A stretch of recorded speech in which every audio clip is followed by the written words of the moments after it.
Hey there, YouTubers. This is Gus Estacio, Healing X Outreach, the YouTube channel. I just recently did a Facebook live video trial on what I'm going to do on YouTube, which is going to be the Apologetics Bible Commentary Series. It's called ABC in Just 15. And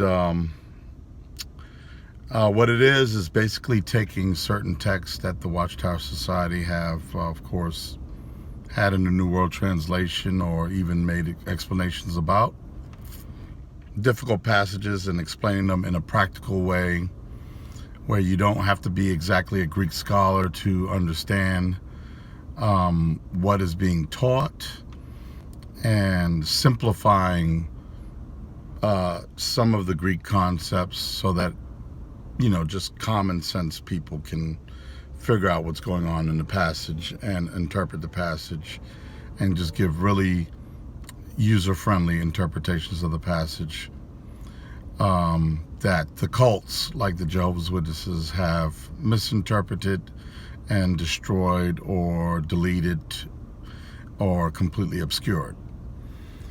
So I did ABC in 15 on Facebook Live, and it was 18 minutes long. It was the first time I did one.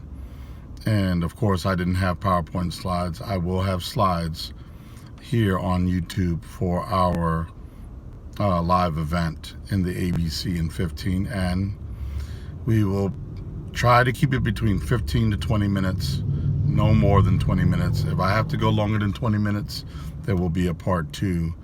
And so, but for this one, it won't be but about 15 to 20 minutes because I already tested it on Facebook. So it was John 1:1. So something for you to look forward to very soon. And we will be uploading, my daughter's going to upload some of the old archives. So you guys can, once a month, we'll upload some of the interviews I've had in the old archives. And it looks like somebody's going to move soon here. But I did want to talk about a recent event in my life, and it has to do with my mom. And I've talked about my mom and her passing away, but I never got an opportunity to read her obituary. And my sister in Puerto Rico somehow found her obituary. It probably might have been easy to find, but I even did a basic search and it didn't come up. So she found it, and she shared it with me. And so it looks like I'm going to be able to move into this spot here. So just give me a second. Actually, no, I'm just going to stay put. I'm just going to stay put because I'm only going to be on a little bit longer. So this is the photo that they had of my mom in the obituary. That's my mom. And it's a great looking photo. And I wanted to share some of the things that were in her obituary. Things that I didn't know at first. I was given some wrong information. Her name was Sylvia Medina Schultz. Used to be Estacio, of course, because I'm an Estacio. My father is Estacio. And what happened was, in the obituary, I found out that she did pass away in the hospital, not in her home. And she was surrounded around all her sisters, my aunts. And I think the most notable thing, and somebody else made a comment on it, and so I wanted to really address it because I think that was the most notable thing, was the fact that my mother, who lived to be 67 years old in 1 month. Her birthday was in January. She died in February of 2019. And what happened was, her devotion to the organization, her devotion to her works was so strong that it was mentioned in the obituary that she, from her hospital bed, her deathbed, turned in her field service slip for the month of February. To the very day that she died, she put her trust in her works, into an organization, into a religion, and not into the work, the finished work of Jesus Christ. And that's kind of sad.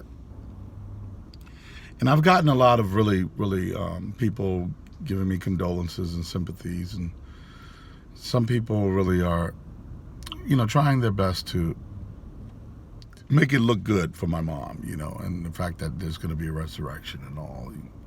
And some of these people are people that still believe in the witness theology.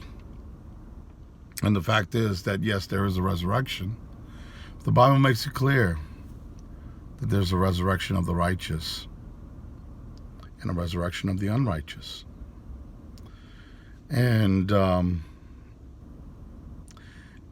if you put your trust in your works and not your full trust in Jesus Christ, when the scales are come, that is, when you are standing in front of Christ, and you're going to put all of your works, including your last field service slip, on the scales against your sin. Let's say this is your sin, and this is all of your field service works. Your field service works will not tip the scales in your favor. Your sin will still outweigh all of your good works, or supposed misinterpreted ignorance of good works. When you put your trust in either other men or yourself for your salvation, your sins will always outweigh your works. And the Bible makes it clear that the standard for salvation is perfection. And my mother, to the very last month, the very last field service slip, put her trust in her works, thinking, if I just put this last field service slip, I'm a good person. The Bible makes it clear we're not good people, that our righteousness is like filthy rags. Romans 3 says, no one doeth good, no, not one. And that no matter how good a deed or how good of a life that you've lived, you could be Mother Teresa, you could be the Pope, you could be whatever great person in history you can be. Martin Luther, some great charity provider, that in the end, if you're putting your trust in your works, the scales will never be tipped in your favor versus your sin. But if you put your faith in Jesus Christ alone, when you make him the Lord of your life, that is, that he is the Lord in every aspect of your life, then you have put your complete salvation and trust into his finished work. That's the only way that you will stand before Christ, and he will say, welcome into thy inherited cove, thou good and faithful steward or servant. And you put your trust in the things that she put her trust in. The glass is half empty, not half full. I pray for my mother. It doesn't look good. It's sad that she shunned both her children. My sister wasn't there neither, even though she was an inactive witness in good standing. But a mother who has pushed her children away, it's just sad. It really is. It's sad. And it's to her own detriment. And I know that all she had left in that room was her sisters, and yet not the very people that came out of her womb, me and her daughter, because she trusted in the thoughts and teachings of other men and their works. I'm fortunate. I love my mom.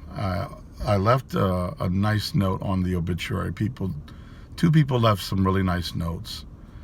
The man she married, which was Charles Schultz, is a good man. And yes, he's a believing Jehovah's Witness, but he was a good man. And I love him for that. But it hurts me that my mom put her trust in her works over Jesus Christ because she listened to an organization of men. Isaiah 5:13 says, my people suffer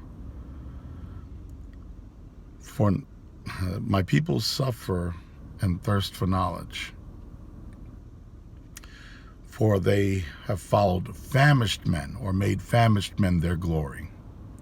Her glory was the governing body, was an organization of failed men. And when you are following after famished men, it kind of reminds me of Joseph's story. When he interpreted the dream of Pharaoh, and he said that the thin cows swallowed the fat cows. 7 thin cows swallowed the fat cows, and yet they still remained starved and thin. And that's what it's like following a cult, following a bunch of men and their interpretations of the Bible, instead of going to Christ and saying, Lord, lead me in your understanding and in your ways. It's what I did 21 years ago. And I would encourage those who are leaning upon organizations, on pastors or cults, to go to Christ himself and ask for his direction in a prayer. Everyone who knocketh on the door, it shall be opened. That's all I wanted to share. I'll see you next time. God bless you all. Have a great day. Bye-bye.